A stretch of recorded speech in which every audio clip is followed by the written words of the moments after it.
जिन्होंने आज की शाम को पेशावर को कब्जा ग्रुपों पेशावर को अफगानियों के हवाले किया।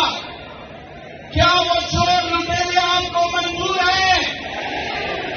क्या उन चोर लुटेरों से हिसाब लेंगे आप?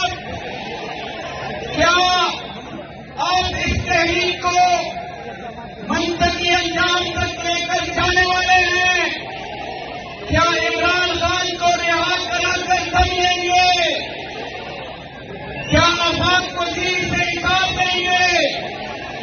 क्या समीरा सवा, सानिया साफी, ताज, अरशद अफरीदी, अवैस खान इनसे हिसाब लेंगे?